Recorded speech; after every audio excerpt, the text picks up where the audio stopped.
This channel does not promote any violence, harmful, or illegal activities. All content provided by this channel is meant for an educational and information purpose only.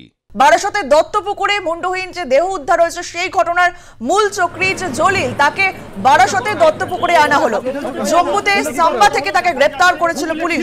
বৃহস্পতিবার জম্মুর সাম্বা থেকে তাকে গ্রেপ্তার করে এবং আজও কিন্তু তাকে আনা হয় বারাসতে দত্তপুকুরে। 7 দিনের ট্রানজিট রিমান্ডে শনিবার সকালে ধৃত জলিলকে নিয়ে বারাসতে ফিরছে দত্তপুকুর থানার পুলিশের টিম। শনিবার তাকে বারাসত আদালতে তোলা হবে। এই বিষয়ে আমরা কথা বলবো। আমরা সরাসরি চলে যাবো আমাদের প্রতিনিধি সত্যজিৎ চক্রবর্তীর কাছে। সত্যজিৎ, জলিলকে আমরা দেখেছিলাম জম্মুর সাম্বা থেকে গ্রেপ্তার করেছিল পুলিশ, আজ তাকে নিয়ে আসা হলো দত্তপুকুরে, কি জানতে পারছো এই বিষয়ে? দেখো, কিছুক্ষণ আগেই কিন্তু শিয়ালদা থেকে নেমে তাকে দত্তপুকুরের উদ্দেশ্যে রওনা দিয়েছে এই জলিলকে।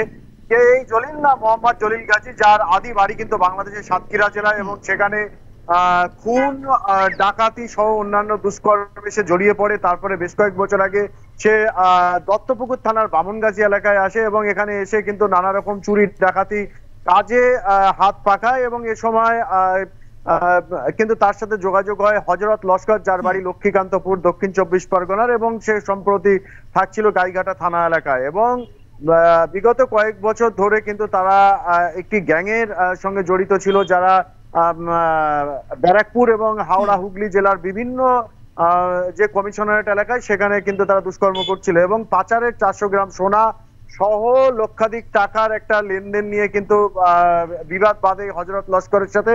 এরপর গত 2 তারিখে দুপুরবেলা কিন্তু হযরত লস্করকে নিজের বাড়িতে ডাকে দত্তপুকুর থানার যে বাজিতপুর এলাকা, যেখান থেকে তার দেহ উদ্ধার হয়েছিল, এই হযরত লস্করের প্রাথমিক পর্যায়ে আর কি যাকে চিহ্নিতকরণ করা হয়েছে তার স্ত্রীর হাত আর কি এবং পরিবারের সদস্যদের তারা কিন্তু চিহ্নিতকরণ করেছে হযরতকে। সেই হযরতের ডিএনএ নমুনা ইতিমধ্যেই কিন্তু পাঠানো হয়েছে, পরীক্ষা রিপোর্ট এখনো আসেনি। তবে প্রাথমিকভাবে হযরতও জেরায় স্বীকার করেছে যে 2 তারিখ দুপুরবেলা তাকে নিজের বাড়িতে ডাকে। এরপর গভীর রাতে রাত 2টা-2:30 নাগাদ তাকে কিন্তু পার্শ্ববর্তী একটি চাষের জমিতে নিয়ে যায়, সেখানে তাকে গলা কেটে খুন করে এবং হাসুয়া ব্যবহার করা হয় গলা কাটার জন্য, যে হাসুয়াটিকে কিন্তু সকাল থেকে ধার দিয়েছিল এই বাজিতপুরের ভাড়া বাড়িতে বসে। এরপর কিন্তু সে এই যে খুনের ঘটনার পর কোথায় যাবে তা আগে থেকে ঠিক করা ছিল। সেই মোতাবেক সে জম্মুর সাম্বাতে যায়, সেখানে গিয়ে কিন্তু একটা ভাঙড়ির দোকানে কাজকর্ম শুরুও করে এবং পুলিশ জানতে পারে এই যে জলিল, সেই জলিলের স্ত্রীর কাছ থেকে, যে সুপিয়া খাতুন, যাকে কিন্তু ইতিমধ্যেই পুলিশ গ্রেপ্তার করেছে, তার কাছ থেকে জানতে পারে এই জম্মুর সাম্বার গা ঢাকা দেওয়ার ঘটনা এবং সেখানে দত্তপুকুর থানার তদন্তকারীরা চলে গিয়ে তাকে কিন্তু বৃহস্পতিবার তাকে গ্রেপ্তার করে স্থানীয় আদালতে 7 দিনের জন্য ট্রানজিট রিমান্ডে নিয়ে আজ দুপুর বেলায় কিন্তু কিছুক্ষণ আগে তাকে শিয়ালদা স্টেশনে নামে এবং সেখান থেকে দত্তপুকুরে নিয়ে আসা হয়। এরপর পুলিশ ঠিক করবে আজ যদি কিনা সময়ের মধ্যে বারাসত আদালতে পৌঁছাতে পারে তবে আজ তোলা হবে, নয়তো পরবর্তীতে তোলা হবে, যেহেতু 7 দিনের ট্রানজিট রিমান্ডে এই জলিলকে নিয়ে আসা হয়েছে।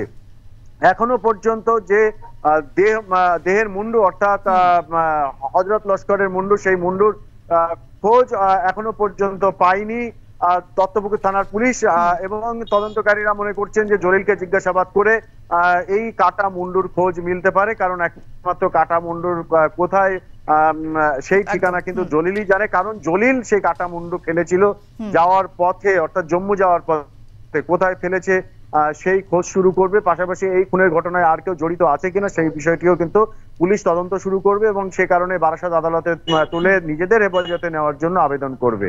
অঙ্কিতা, সত্যজিৎ, আমরা দেখেছি জম্মু থেকে এই জলিলকে গ্রেপ্তার করা হয়, জম্মু থেকে যাতায়াত ছিল জলিলের।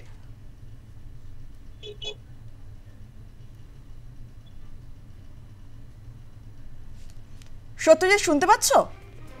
হ্যাঁ, শুনতে পাচ্ছি, প্রশ্নটি আরেকবার করো। এই জলিলকে তো জম্মু থেকে গ্রেপ্তার করা হয়, জম্মু থেকে কি যাতায়াত ছিল জলিলের, এই বিষয়ে কি জানতে পারছো?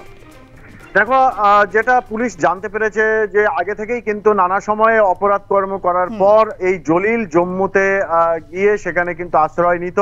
তারপর যখন পরিস্থিতি স্বাভাবিক হতো এবং তারপর সে ফিরে আসতো, এভাবেই সে মূলত পুলিশকে কিন্তু বিভিন্ন থানা এলাকায় যখন সে অপরাধ কর্ম করতো তদন্তকারীদের বিভ্রান্ত করতে। এবং এই যে খুনের ঘটনা, অর্থাৎ 2 তারিখ গভীর রাতে যে খুনটা করেছে, হযরত লস্করকে খুন করেছে, এক্ষেত্রেও কিন্তু তদন্তকারীদের বিভ্রান্ত করেছে। কিরকম?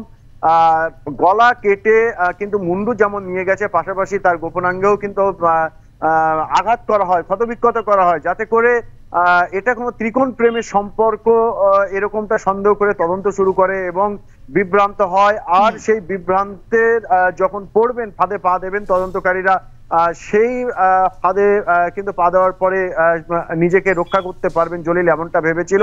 এবং সে কারণেই কিন্তু একাধিক এরকম ভাবে আলামত সে করেছিল এবং কোনোভাবে যাতে দেহের পরিচয় না পাওয়া যায় সে কারণে হাত এবং পায়ের অংশ পোড়ানো, মুন্ডু কেটে নিয়ে যাওয়া, সব রকম চেষ্টা কিন্তু এই জলিল করেছে। কিন্তু যেটা বিষয় সেটা হলো তদন্তকারীরা তদন্তে নেমে যেটা জানতে পারে, কারণ এই হযরত তার স্ত্রী শাহিনাকে কিন্তু যখন বাড়ি থেকে 2 তারিখ দুপুরবেলা বের হয়, তখন সে বলেছিল জলিলের বাড়ি যাওয়ার জন্য সে কিন্তু বেরিয়েছে। আর এই হযরতের যে বিষয়টা, সেই হযরত কিন্তু দীর্ঘদিন ধরে পুলিশের সঙ্গে তার সখ্যতা বাড়ে এবং হুগলি জেলার একটি পুলিশ থানার আধিকারিকের সঙ্গে তার সখ্যতা হয়। জলিল সহ বেশ কয়েকজন গ্যাংয়ের তারা কিন্তু একাধিকবার গ্রেপ্তার হয়েছে এবং এই গ্রেপ্তারের নেপথ্যে জলিল হযরতই আর কি সমস্ত তথ্য সরবরাহ করেছিল। সেই আক্রোশ তৈরি হয়েছিল, সেই আক্রোশের জেরেই কিন্তু এই খুন। একদিকে যেমন সোনা এবং অর্থের বাটোয়ারা, অন্যদিকে একের পর এক গ্যাংয়ের সদস্যরা পুলিশের জালে ধরা পড়া, যার ভিতরে কিন্তু এই জলিলও ছিল যে একাধিকবার ধরা পড়েছে।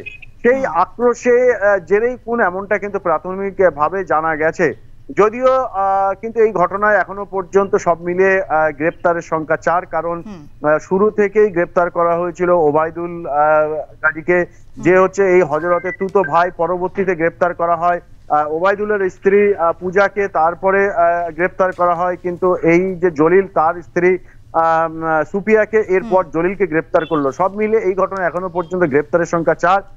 ধৃতদের জেরা করে, বিশেষ করে জলিলকে জেরা করবে বাকি যে 3 ধৃত তাদের মুখোমুখি বসিয়ে এই ঘটনায় অন্য কেউ জড়িত কিনা সেই সব দিক খোলা রেখে কিন্তু তদন্তকারীরা এগোচ্ছে এবং বারাসাত আদালতে তাকে পেশ করা হবে নিজেদের হেফাজতে নেওয়ার জন্য এবং তদন্ত এগিয়ে নিয়ে যাওয়ার জন্য। বারাসাত আদালত থেকে ঠিক কি নির্দেশ দেয় সেদিকে আমাদের অবশ্যই নজর থাকবে। ধন্যবাদ তোমায়।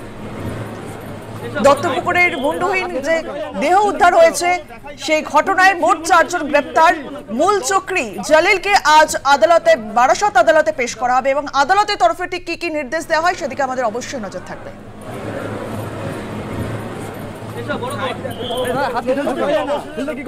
দেখাই যাচ্ছে হুগলে ছিল না তো আমি